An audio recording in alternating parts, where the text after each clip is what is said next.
Déjenme presentar algunos de ellos, estos colaboradores que siempre han luchado por la verdad con justicia. Voy a empezar hoy por el queridísimo César Gutiérrez Priego, nuestro amigo, abogado, especialista en seguridad, en derecho militar, porque trae hoy una columna en La Silla Rota que está sacando chispas por el cuestionamiento que hace. Bueno, primero te saludo con mucho gusto, César, ¿cómo estás? Bienvenido a Sin Censura. Mi querido Toño, como siempre, un placer estar aquí contigo, estar con Pepe, con Paco y poder platicar de los temas trascendentes importantes y que afectan a la seguridad, no solo pública, sino nacional en nuestro país. Claro que sí, precisamente pues saludo al maestro José Reveles, periodista y escritor. Maestro, ¿cómo le va? Bienvenido a Sin Censura.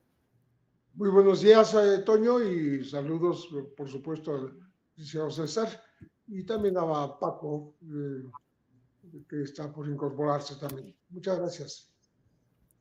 Así es, aquí está también el otro gran periodista y escritor, el queridísimo Francisco Cruz. Paco, bienvenido también a Sin Censura.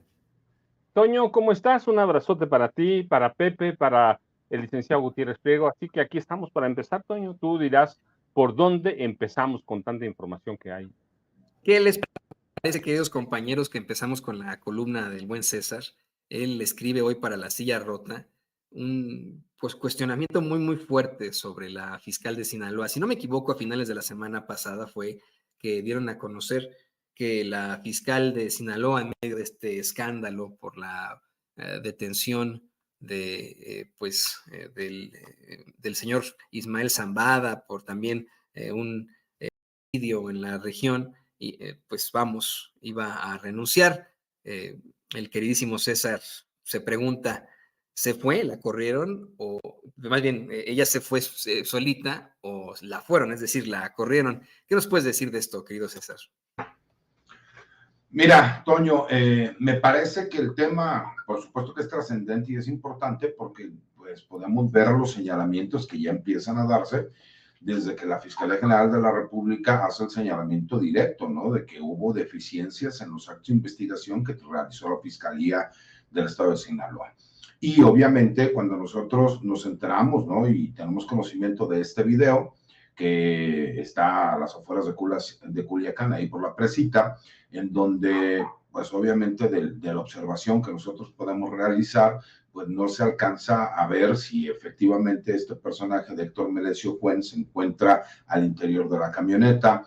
Del mismo video hace el señalamiento a la Fiscalía General de la República, que solamente se puede observar, ¿no? El destello de un disparo por arma de fuego, que hay inconsistencia respecto incluso a las heridas que presentaba el cuerpo de Héctor Melesio Cuen, y que obviamente el hecho de que se haya permitido a la familia que se realizara, se incinerara el cuerpo cuando estaba abierta una investigación, pues obviamente son pifias y deficiencias de la misma Fiscalía General del Estado de Sinaloa.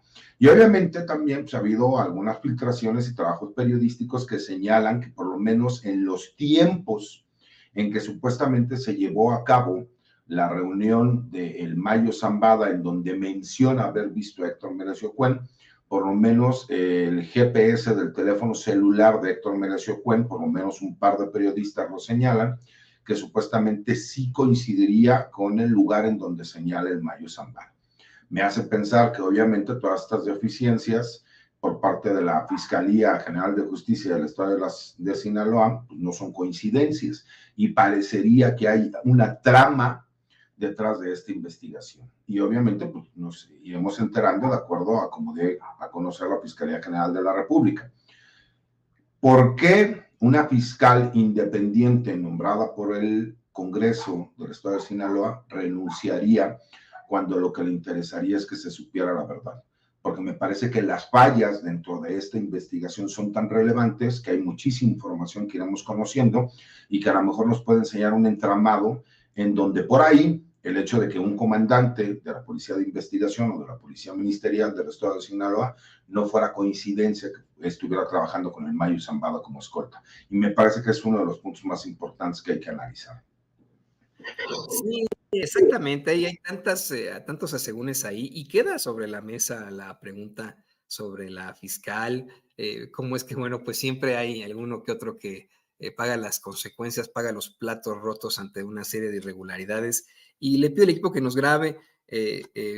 Pues primero le quiero pedir su opinión al maestro José Reveles sobre este tema, sobre este cuestionamiento que hace el queridísimo César Gutiérrez Priego, pero también el analizar cómo es que mientras en Sinaloa, ante un hecho, solamente un hecho, la fiscal renuncia, en Guanajuato han pasado muchísimos años, se ha convertido en el estado más violento, el más inseguro, que tiene, pues vamos, mayor tasa de homicidios, y ahí se mantiene el fiscal Carlos Amarripa como si nada. Lo escuchamos, maestro José Reveles, ¿qué opina usted de esto? Bien, a mí me parece que justamente en un indudable homicidio quedan demasiadas dudas con respecto de si ocurrió donde dicen que ocurrió. Si el Mayo tiene razón y finalmente había habido un ataque contra Héctor Melesio Cuen en el lugar de donde se reunió en la mañana y fue capturado el propio Mayo y obligado a ir sometido y llevado a un avión para llevarlo a Estados Unidos, porque resulta que el chofer, del conductor del vehículo, de la camioneta que aparece en el video siendo atacada, por cierto, con un solo disparo, cuando dicen que hay 4 disparos que dieron en las piernas de Héctor Melesio Cuen, y este conductor, Fausto Corrales Rodríguez, no termina de decir toda la verdad, ni siquiera en el, en el sentido de que dónde iba el que se supone que era el copiloto, porque posiblemente iba arriba en la caja, y no se sabe si venía herido, si venía vivo o muerto, porque no lo muestra el video. El video lo que muestra son estos disparos, el ataque de una motocicleta, de un motociclista, perdón, hombre que decide de una motocicleta, y dura 3 segundos. Ni siquiera hay las posibilidades que señaló por primera ocasión la propia fiscalía, con la fiscal Sara Bruna Quiñones, de un intento de robo de camioneta. No hay ningún intento de robo, no hay más que el disparo que se escucha, y los despachadores de la gasolinera ni siquiera escucharon los disparos, dicen ellos, ¿no? Y entonces, después se permite absolutamente toda irregularidad. Las irregularidades que consisten en no checar ni siquiera la rigidez cadavérica de la persona que llega aparentemente muerta a la clínica 6. Porque eso sería muy importante para saber si en efecto el Mayo tiene razón y habría sido liquidado a mediodía y no en la noche. O sea, estamos hablando de una rigidez cadavérica que no se checó, de casi más de 10 horas, ¿no? Y estaba escuchando una entrevista que le hacen al director de Río 12 en Culiacán, en donde él afirma que fue a la gasolinera y ni siquiera escuchó, ni siquiera pudo escuchar un testimonio de que hayan escuchado los balazos los despachadores, que la camioneta, según las declaraciones que están escritas, que hizo el chofer, el conductor, Fausto Corrales Rodríguez, habría entrado entonces en sentido contrario de la gasolinera, porque como él lo narra. Tercero, que había rastros hemáticos en la cajuela de la camioneta que no fueron analizados. La autorización por parte de la Fiscalía de que se pudieran cremar los restos de un cadáver que estaba involucrado pues en un hecho criminal, obviamente, del cual fue víctima, y pues ya no se puede hacer ninguna renecropsia, ¿no? Todo se hizo mal, todo absolutamente, y se sospecha que se hizo mal adrede, o a propósito, no por error, sino porque se fraguó todo un montaje de lo que ocurrió en la gasolinera, que no se demuestra eh, la verdad que dice la fiscalía en el video, y hay que creerle y hay que hacer un acto de fe para decir cierto lo que está diciendo, ¿no? Y desechar, porque ese fue el intento, y desechar la versión del Mayo de que vio a Héctor Melesio Cuen y lo saludó en el lugar en donde se vieron a las 11 de la mañana, en Huertos del Pedregal, y donde fue sometido al Mayo y de ahí fue llevado a un aeropuerto y después a los Estados Unidos, ¿no? Entonces, creo que falta muchísimo, nos debe mucho la autoridad de Sinaloa sobre este asunto, que ya es un escándalo de carácter internacional. A 25 días de ocurrido, tenemos 25 días y no llegamos a saber qué fue lo que pasó. O sea, no nos quieren decir qué fue lo que pasó, ¿no? Entonces, creo que estamos como al principio, con silencios, equívocos, ocultamientos por parte de una fiscalía. La fiscalía tuvo que renunciar y muy posiblemente fue utilizada y después se le pidió que se fuera del cargo, ¿no? Entonces, creo que vamos a tener que esperar y vamos a tener todavía bastantes sorpresas, ¿no? Porque además el conductor del vehículo, Fausto Corrales Rodríguez, es hijo también de un exrector de la UAS. Él no es ajeno a los hechos en el sentido del parentesco precisamente con algunos de los políticos que estaban justamente tratando de dirimir sus diferencias según la versión de la convocatoria que se le hizo al Mayo para que acudiera a una reunión supuestamente con el gobernador, que no estaba en el país, sino se había ido de unas vacaciones también muy, muy extrañas, vacaciones express, se fue un día y regresó al día siguiente en un avión particular a California. Y entonces todo eso queda por dilucidar, ¿no? Y sobre todo, me parece a mí muy interesante, hay una entrevista que hoy también se difunde de un periodista, Juan Manuel Partida, que se dice que ha sido perseguido por el propio gobernador desde el principio de su sexenio, y que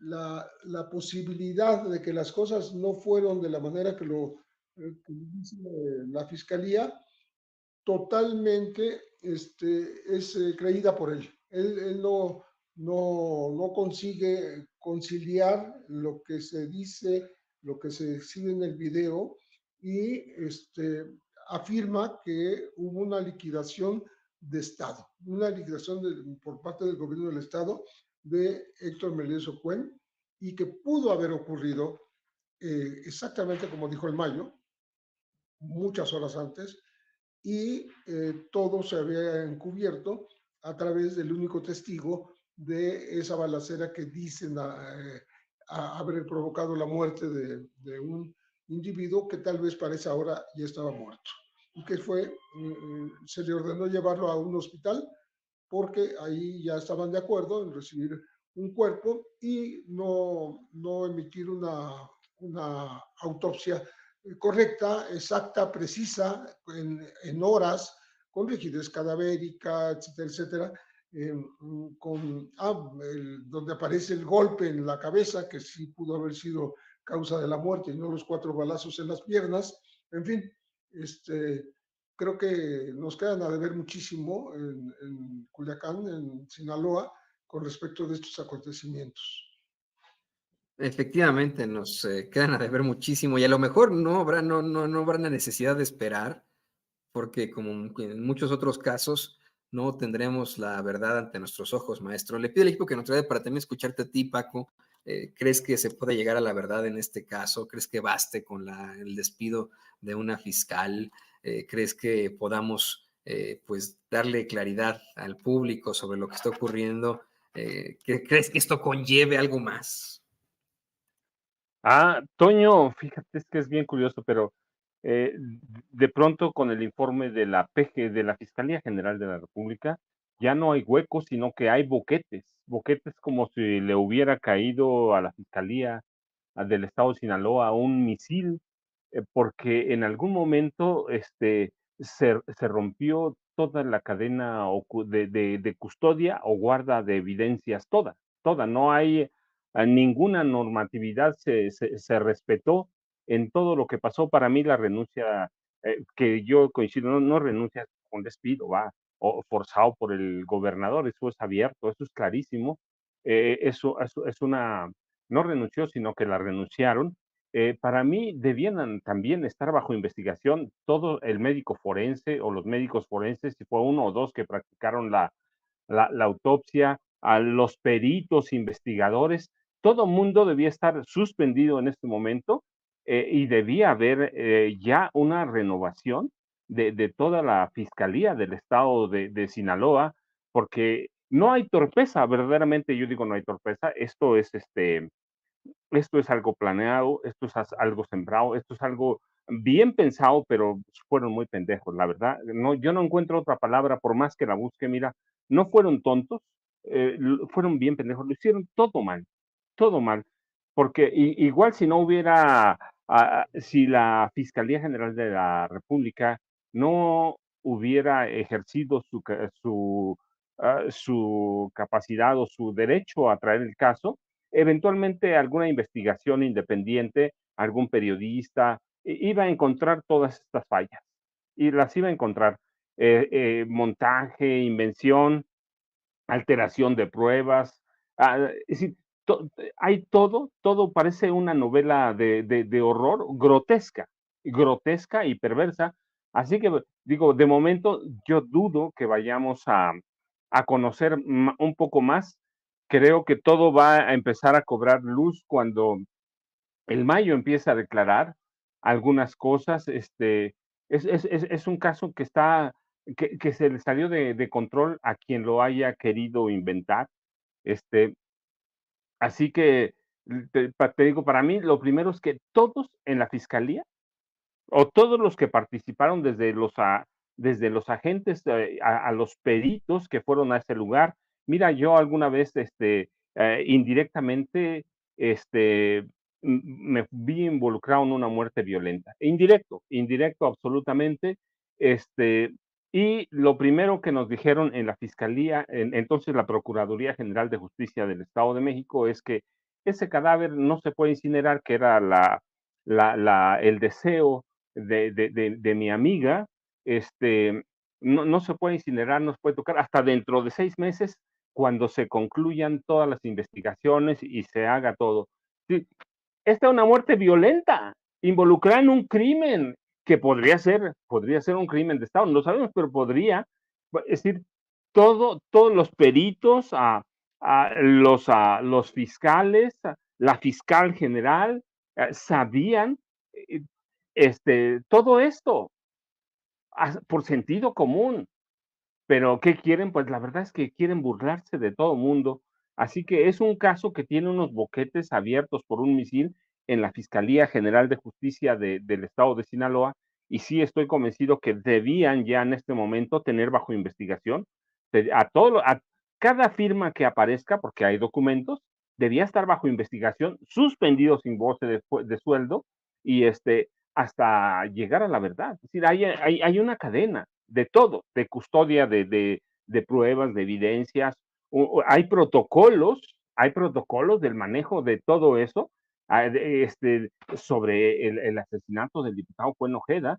Así que todo se rompió, todo está roto. Protocolos, cadenas de mando, de custodia de documentos, custodia de evidencia, todo.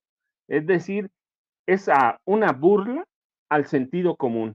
Y te digo, para mí debía estar todo el equipo que participó en eso, incluidos los subfiscales, ¿eh? Todo el mundo debía estar bajo investigación y la Fiscalía General de Justicia de Sinaloa ya debió haber sido tomada hace mucho. Pero es un caso político, lo dijimos al principio, es un caso no solo entre criminales, y vamos a tardar todavía mucho tiempo en llegar a la verdad. ¿Por qué? Pues cuando se rompe esa cadena o protocolos de custodia o guarda de evidencias, pues ya quedan fuera muchos elementos. Así que lo deseable es que todos esos personajes estuvieran bajo investigación y la fiscalía estuviera ya tomada y bajo otro mando directo de gente ajena, incluso al gobernador del estado.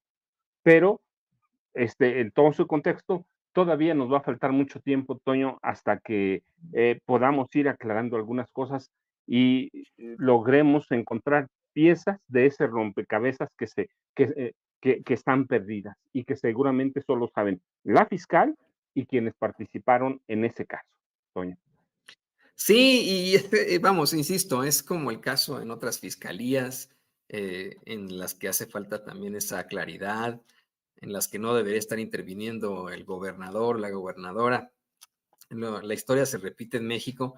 Y ¿saben qué? Creo que esto se debe en esencia, vamos, en el fondo absoluto, pues a lo muy mal que efectivamente está el Poder Judicial. Le pido al equipo que nos grabe.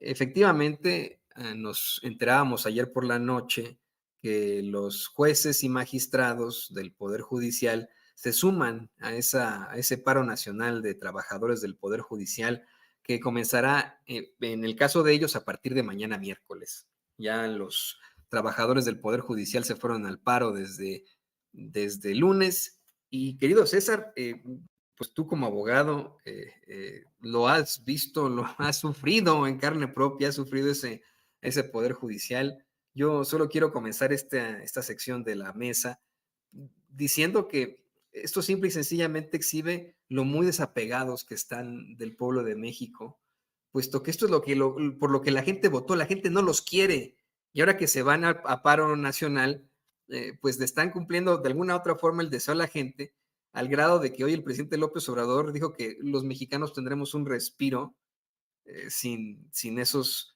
pues corruptazos ahí. ¿Qué opinas de esto, César? Mira, me parece que no es que la gente no los quiera, lo que no quiere la gente es un poder judicial que sea lejano al pueblo de México, a la sociedad, que sea corrupto, y aclarando, ¿no? Porque inmediatamente se ponen y se molestan y dicen, no todos somos corruptos, ¿no? Yo jamás he dicho que todos sean corruptos, el problema es que si hay un grupo de jueces, magistrados y ministros que sí son corruptos, que se ha demostrado con las resoluciones que han emitido y que afectan obviamente a la gran mayoría al Poder Judicial Federal. Pero me parece, mi querido Toño, que lo que tenemos que reconocer aquí es que no han entendido la gravedad de lo que están pidiendo. Ayer estaba yo en una entrevista y les señalaba que parecería que en un principio en estos foros, ¿no? que se abrieron y que incluso el mismo Poder Judicial realizó sus propios foros, se reconoció la necesidad de una reforma al Poder Judicial, pero que lo que no están de acuerdo es en la forma en cómo se llevaría a cabo la reforma. Pero hoy amanecimos con una asociación de jueces y magistrados por medio de su directora general que señala que el paro es porque no quieren ninguna reforma. Y entonces ahí ya hay un contrasentido a lo que ellos mismos habían manifestado y explicado. Porque se supone que lo que ellos no quieren es que existan votaciones populares, ¿no? Que ellos no estudiaron ni se prepararon para que terminen siendo los más populares quienes puedan acceder a ser jueces, magistrados o ministros. El problema es que se les olvida que en una división de poderes como la que tenemos en nuestro país, el ejecutivo, el legislativo y ellos que son el judicial están en el mismo renglón de importancia. Y quien emite las leyes, pues es el poder legislativo. Y aquí es donde nuevamente ya caemos en controversias, porque entonces, ¿qué pasó con que la ley es la ley? Entiendo, ¿no? Que como gremio tienen que apoyarse y salir a lo mejor a luchar por lo que ellos consideran o creen que pueda ser pues a lo mejor acabar con la carrera judicial como ellos la determinan como carrera judicial, ¿no? Que es como un servicio civil de carrera dentro del Poder Judicial Federal. Pero la realidad es que hablan de supuestos que no existen, hablan de supuestos en donde supuestamente van a perder derechos laborales, situación que no existe. ¿Es válido? Por supuesto que es válido. El problema es cómo en su momento algunos otros grupos, ¿no? O sindicatos lucharon por la permanencia, ejemplo Luz y Fuerza del Centro, y obviamente ellos determinaron, porque incluso existe una resolución, que todo mundo tiene derecho al libre desarrollo y como derecho humano al trabajo, pero no forzosamente es el trabajo que ellos quieran. Me parece que esta es una de las resoluciones que envejecieron mal, por así decirlo, porque ahora pueden ser aplicables para ellos mismos. Y el temor que ellos mencionan es que obviamente toda una carrera en donde ellos hayan podido prepararse, ¿no? Para las reglas que existían en este momento, aspirar algún día a ser jueces, magistrados o posiblemente ministros. Pero que no se nos olvide que los tiempos tienen que ver también con lo que son la aplicación de las leyes. Ellos, en un derecho que se les otorga a cualquier ser humano y a cualquier mexicano, pueden obviamente irse a un paro. Nada más hay que recordar algo, esto es una situación inédita, mi querido Toño, que nunca lo habíamos visto y que por supuesto están Pepe y Paco, que ellos han vivido más que yo y que nunca les había tocado que pasara una situación de este estilo, porque realmente siempre habíamos tenido a un poder judicial que estaba sometido al poder del Ejecutivo. En este sexenio no es así, y como ellos sienten que no han sido apapachados, ¿no? Y que están bajo un ataque, pues entonces dicen tenemos que luchar por tratar de cuidar nuestro gremio. Nada más hay que recordar algo, mi querido Toño. Aquí, quienes crean las leyes es el poder legislativo. El Ejecutivo hace propuestas y el Legislativo considera si esas propuestas son viables o no son viables. Lo que ellos no quieren es que la voluntad popular, que lo que busca es que haya jueces más cercanos a la ciudadanía, que se resuelvan los asuntos de forma muchísimo más expedita, que rápida, que se acabe con todas esas resoluciones que hemos visto, que ellos dicen, demuéstrenme que es corrupción. Lo que pasa es que llama poderosamente la atención que la mayoría de las resoluciones sean para favorecer a personajes que no pagan impuestos, a personajes que están acusados de ser miembros de la delincuencia organizada, a personajes que están acusados de pertenecer a un grupo político, a personajes que se robaron dinero del erario, a personajes que son señalados por ser abogados que tenían cierto control sobre algunos jueces, magistrados o incluso ministros. Parecería que siempre es favorecer a las élites. Y eso no es coincidencia. Por supuesto que ellos podrán decir, es que tienen grandes abogados. El problema es que siempre es lo mismo. ¿Por qué no vemos que esos derechos se les concedan a lo mejor al grueso de la población en este país? Y aquí, mi querido Toño, podríamos entrar en muchos supuestos, ¿no? Y uno de esos supuestos es que si se llegara a considerar que la impartición de justicia está en riesgo, ¿no? Como es un derecho que nos otorga el artículo 17 constitucional a todos los mexicanos, que es el acceso a la justicia, podríamos ver incluso que este paro nacional podría desembocar en que tanto el Ejecutivo como el Poder Legislativo lo manejan como una emergencia nacional y por la ausencia que existe de jueces y magistrados para la impartición y el acceso a la justicia, se podrían llegar a dar facultades extraordinarias al Ejecutivo Federal, o sea, al presidente de la República, e incluso se podría dar la destitución de ministros y nombrar a ministros provisionales en lo que se lleva a cabo la reforma judicial. Porque aparte llama la atención lo siguiente, cualquier abogado no me podrá dejar mentir. Nosotros no nos podemos amparar contra un hecho futuro, porque no sabemos ni siquiera si se vaya a llevar, aunque parecería inminente. Ellos ya están haciendo un paro por lo que va a ser la reforma, que todavía no se lleva a cabo. Entonces, por eso no tienen herramientas jurídicas para hacerlo valer. Por supuesto, ¿no? Hoy en la mañana el ministro Saldívar estaba por ahí dando una entrevista con Ciro Gómez Leiva, y él decía algo en lo que coincido. ¿Cuál es la intención de un paro nacional como este? Pues obviamente buscar allegados del extranjero para que traten de influir en la decisión del gobierno. pero más importante todavía, me parece es que la votación que nos dieron a conocer nos habla de que, si bien es cierto, por un muy alto margen la mayoría de jueces y magistrados votaron a favor del paro, también hubo un número considerable de jueces y de magistrados que no estuvieron de acuerdo con el paro. Y que eso también tiene que ser importante. ¿Por qué? Porque no fue una decisión unánime, y me parece que también hay gente que entiende que en el Poder Judicial Federal se necesita una reforma. Son temas complicados, sí, por supuesto, Toño. ¿Por qué? Porque la mayoría de los abogados que conozco, que trato, que son mis amigos, o que incluso aunque no son mis amigos, son agremiados, yo formo parte del Ilustre Nacional Colegio de Abogados, quien ya salió abiertamente a apoyar el paro del Poder Judicial Federal, en el cual yo no estoy de acuerdo, porque no estoy de acuerdo que se hayan ido en el paro. Me parece que hay otras herramientas que pudieron haber utilizado, que es su derecho, pero no lo comparto. Y no lo comparto por una cuestión muy sencilla. Yo sí he tenido que sufrir en carne propia, en mi vida, en el día a día, resoluciones de jueces de consigna y corruptos. Y que obviamente las personas que lo han vivido, y le pregunto a la gente que nos está escuchando y que nos está viendo, si les ha tocado tener que estar en los juzgados, lo complicado que es, el dinero que te cuesta, la corrupción institucionalizada que existe, donde todo tiene un costo, donde todo tiene que ser un pedir favores. Y me parece que se ha deshumanizado, ¿no?, lo que era el proyecto de un poder judicial, que es la justicia sobre la legalidad.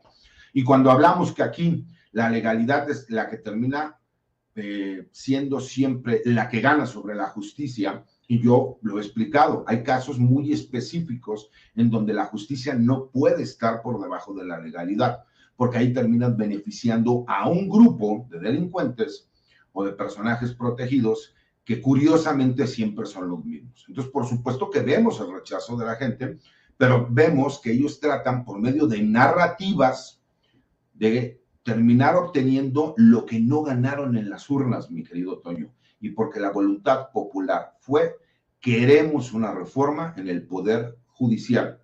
Y ellos aceptaban que era necesaria una reforma en el Poder Judicial, pero hoy en la mañana amanecimos con esta directora de esta asociación de jueces y de magistrados, donde dicen que ellos ya no es que quieran que la reforma sea distinta, sino que simple y sencillamente no van a levantar este paro hasta que se cancele la reforma. Entonces me parece que ahí sí estamos viendo que no quieren dialogar, y lo que quieren es obviamente hacer un chantaje en contra del gobierno y de toda la sociedad mexicana.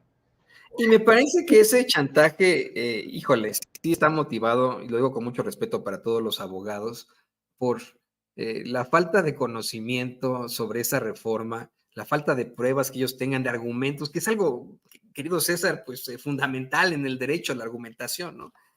Ellos bien podrían llegar a estos foros de la reforma judicial o bien a los medios de comunicación con los papeles en la mano diciendo: a ver, es que aquí están diciendo que nos van a quitar beneficios a los trabajadores, aquí que nos van a reducir nuestro salario, aquí que va a haber despidos, pero ninguna de esas. Ya ha quedado muy, muy claro cómo es que esta reforma no perjudica a los trabajadores, a los funcionarios, sino directamente a los impartidores de justicia, que son los que están, pues vamos, luchando de alguna u otra forma por sus privilegios. Y yo insisto en esto, me parece que es estar pues muy apartado, muy ajeno al pueblo. Le pido al equipo que nos grabe para también preguntarle su opinión, maestro José Reveles, sobre pues esta nueva intentona del Poder Judicial, en algo que el querido abogado César Gutiérrez Priego plantea de forma muy interesante. Se van al paro antes de que siquiera exista una determinación, una aceptación a esa legislación, antes de que exista, antes de que sea publicada en el diario oficial. Y si, bueno, pues ahora se van al paro tratando de bloquearlo todo sin querer un poco de diálogo, ya me imagino las estratagemas legales, jurídicas que utilizarán para que no tenga lugar la reforma judicial. ¿Qué opina de esto, maestro? Con mucho gusto. Solamente quería hacer un par de observaciones del tema anterior para que no se nos escape, ni al público tampoco. Que se habló mucho de que no había habido una respuesta violenta después de la detención del Mayo y su llevada a Estados Unidos, haya sido como haya sido, ¿no? Pero que viernes y sábado ya hubo 10 ejecuciones, ¿sí? Violentas, y que el propio gobernador las atribuye a a este entorno justamente del caso del Mayo. O sea, teme y dice, no puedo asegurar que no vaya a seguir ocurriendo, teme que haya más violencia, no obstante que ya ahora hay 1,000 militares, 1,000 soldados, tropas en Sinaloa, pues tratando de preservar la seguridad y que no ocurra un desbordamiento de esta violencia que algunos preveían o preveíamos, ¿no? Esa es una. Y la otra, que uno de los principales, las principales víctimas, que fue Martín García Corrales, ¿no? Pues entre gente cercana precisamente al Mayo y del partido sinaloense, o sea, una liga entre política y narcotráfico, ¿no? Con un hermano más cercano al Mayo, que es el Leo famoso, y una hermana que es Estela García Corral, presidenta del partido sinaloense. Entonces, esto implica una liga entre la violencia de la delincuencia y la violencia política que también está ahora presente en Sinaloa. Solamente quería hacer ese apunte muy rápidamente. Y volviendo al tema de la reforma judicial, me parece que, como dijo un comentarista en redes, dice, bueno, lo único bueno del paro judicial es que por lo menos en estos días no van a soltar a los narcotraficantes o a estos personajes que se hicieron famosos por cometer crímenes de odio, odiosos crímenes de odio, como el que quemó a su pareja saxofonista en Oaxaca con ácido, y que los jueces deciden mandarlo a seguir su proceso en su casa, porque son blanditos en estos casos, mientras son de consigna y son corruptos en casos en donde les conviene, porque son personajes que, además de ser agresores y estar acusados de delitos muy graves y pues que hieren mucho a la sociedad, también tienen mucho dinero, ¿no? Entonces eso hace que el argumento de que se van a afectar los derechos laborales de jueces, ministros, de empleados del Poder Judicial, es como un manejo de un argumento que no tiene nada que ver con la reforma judicial, ¿no? Porque no hay una afectación a esos derechos laborales, ¿no? Ese es un espantajo que se maneja, ¿no? Y por otro lado, estos jueces de consigna, estos jueces corruptos que normalmente sirven a aquellos que tienen el poder para corromper, que tienen abogados muy costosos, y ese es uno de los argumentos que luego dan para decir, no, pues es que los abogados que tienen son muy eficaces. En realidad son abogados que han aprendido a servir mediante esta relación justamente corrupta de influencia extralegal con los propios magistrados y jueces para poder orientar sus decisiones, ¿no? Entonces, creo que se manejan en dos direcciones quienes están protestando por una reforma al Poder Judicial que ni siquiera ha quedado establecida del todo hasta dónde va a alcanzar, y una negación total al diálogo, a cualquier negociación, a cualquier conversación, a acudir a cualquier foro de discusión, etcétera. Es simplemente, estamos diciendo ahora, a ojos cerrados, no a ninguna reforma judicial.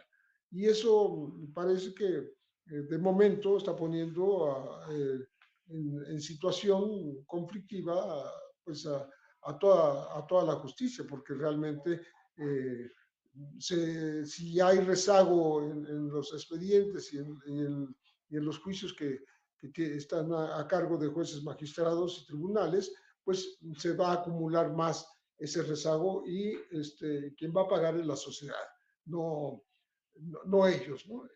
Entonces, creo que hay falsos argumentos para algo que ni siquiera describen como en verdad es. O sea, eh, sobre todo la afectación a los derechos laborales, que no está contemplada, al contrario, está contemplada la posibilidad de que se emparejen las cosas justamente en el tema laboral, en el Poder Judicial, cosa que no ha ocurrido, porque hay muchos privilegiados y otros que siguen siendo personas que reciben un salario pues no digno de su trabajo, de su labor, ¿no? Pero bueno, vamos a tener que esperar un poco a que se allanen a conversar, a dialogar y no escojan el camino sin retorno o el camino de cerrazón absoluta a lo que equivale este paro que quiere ser nacional. Y ya lo que menciona, maestro, que me llama mucho la atención, que va a haber una consecuencia para la sociedad que se quedará en el anonimato como siempre ocurre en el Poder Judicial, porque por más que sean exhibidos en la conferencia de prensa mañanera, algunos impartidores de justicia, algunos funcionarios del Poder Judicial, pues son muy pocos los que son notables, como el famoso juez Gómez Fierro, por ejemplo, o ahora todos los ministros de la Suprema Corte de Justicia en medio de la infamia. Le pido al equipo que nos grabe para también escuchar tu opinión sobre esto, querido Paco. ¿Qué opinas? Toño, mira, yo estoy con los elementos que hay, los que dieron esta especie de descontón de los trabajadores cuando la presidenta de esta asociación estaba dialogando, estaba participando en los diálogos por la reforma judicial. ¿Qué es eso? Los trabajadores, jueces, magistrados, van a entrar a un camino sin retorno. Como dice Pepe, yo digo un laberinto sin salida, o están entrando a un callejón perverso. Hasta hoy, ellos sentían que el Poder Judicial era intocable. ¿Sí? Nunca se sintieron parte de los tres poderes. El Poder Judicial era el poder de poderes, porque nunca nadie los podía tocar. Hasta ahora nada los había afectado. Si ellos cometían algún error, una falla, si eran descubiertos en casos de corrupción, en cohecho, ellos solitos se castigaban. Entramos a una situación insólita, ciertamente, pero se les olvida algo. Mira, al margen de los tribunales regionales, los colegiados, al margen de todos los empleados, eh, al margen de López Obrador, desde agosto de 2018, había estudios, había evidencias de que entre las instituciones del Estado mexicano, el Poder Judicial estaba sumido en la corrupción. Pero nadie nunca se atrevía a ponerlo en la mesa. ¿Por qué? Porque eran intocables. Nadie quería entrar en conflicto con el Poder Judicial y cuando llega López Obrador, se convierte en el poder de poderes verdaderamente visible, ¿a través de qué? De bloquear incluso reformas constitucionales. Se les olvidó toda la historia. Se les olvidó que la corrupción, el nepotismo, la concesión de empleos promocionales sobre la base de relaciones parentescos estaban ya ahí planteadas con estudios, que hay un déficit meritocrático contra lo que ellos hablan de la carrera judicial o del servicio, del servicio judicial. Se les olvidó toda esa historia. Yo recuerdo mucho cuando el ministro en retiro, Arturo Saldívar Lelo de la REA, llegó, de hecho, él mismo encargó un estudio. Había encuestas del proyecto de justicia mundial o internacional que demostraban que solo 37% de los mexicanos consideraban que el Poder Judicial funcionaba, es decir, el 63% de los habitantes de este país estaban convencidos que el Poder Judicial estaba salido de sí, que los jueces, los magistrados, los ministros son intocables. ¿Qué tanto cierto es eso? Es tan cierto como que lo vivimos todos los días. Si hay un poder que está desacreditado en este país, es ese, pero ellos no lo ven. Así que hoy empiezan, no, hoy el lunes, ayer, se metieron a un movimiento político por salvar algo que todavía no pasa y que a lo mejor no pasa en ese sentido que lo dicen. Ya lo explicaron el licenciado Gutiérrez Priego, ya lo explicaron Pepe, pero hay evidencia, hay estudios. El Consejo de la Judicatura Federal tiene un portal sobre eso, pero como nadie nunca les hacía nada, como nunca ningún ministro, ningún juez de esos jueces superiores, esos que forman la mafia, ¿va? Que tienen adentro del Poder Judicial una mafia, como ninguno de ellos estuvo convencido en algún momento que podrían, que unas elecciones federales, unas elecciones presidenciales los podía afectar, pues nunca se movieron, nunca hicieron nada. Yo te decía, estudios desde agosto de 2018, un mes después de que el presidente López Obrador, el ahora presidente, ganó las elecciones, se dieron a conocer todos estos estudios, pero nunca les importó, ni a los empleados, ni a esa mafia de jueces que hay interna, y ellos lo saben, ¿va? ¿Cuántos son? ¿3,000 de 55,000 empleados? Nunca les importó. Hoy lo ven serio. Lo tienen a un mes. Y el licenciado Gutiérrez Priego tiene mucha razón. Mira, que dice algo que los paristas, al margen de sus razones, no han visualizado. Yo digo, en un momento, sí, el Congreso puede darle facultades extraordinarias a la presidenta de la República. Ya le falta un poquito a López Obrador, ¿va? Le puede dar poderes extraordinarios y pueden terminar en lo que ellos hicieron, guardando las distancias, en lo que ellos hicieron con empresas como la Compañía de Luz y Fuerza del Centro. Yo recuerdo, aquí estaba justamente donde estoy, cuando empezó el movimiento para desalojar Luz y Fuerza del Centro, frente, justamente, aquí se pararon frente a los camiones de soldados, aunque ellos decían que no había soldados, aquí estaban enfrente los camiones de los soldados, ¿eh? Y ellos pueden terminar así, y son un poder que recibe el desprecio por esa medida y otras muchas, va. Ciertamente tiene razón el licenciado Gutiérrez Priego, no todos, pero hay en la generalidad la idea, y muy certera, de que es un poder muy corrupto. Y hay estudios, pero hoy se han metido a un callejón sin salida, se han metido a algo que puede llevar verdaderamente hacer una revolución en el Poder Judicial. Y yo digo, mira qué bueno, una revolución, porque puede haber una reforma verdaderamente crítica sin el estorbo que representan los empleados. Yo digo, qué malo, porque son empleados. Y como empleado digo, siempre uno tiene familia, pero se están metiendo ellos en un callejón sin salida. Se están metiendo en algo que a lo mejor, no a lo mejor, en una medida política que no van a poder resolver. Se están metiendo en un trabajo político perverso. Los puede apoyar el PAN, los puede apoyar el PRI, porque ya sabemos que hay complicidades de Norma Lucía Piña Hernández con Alejandro Moreno Cárdenas, por ejemplo. El PAN ya dijo que los va a apoyar. ¿Les va a alcanzar? No les va a alcanzar. El nivel de votación del domingo 2 de junio es muy superior a todo eso.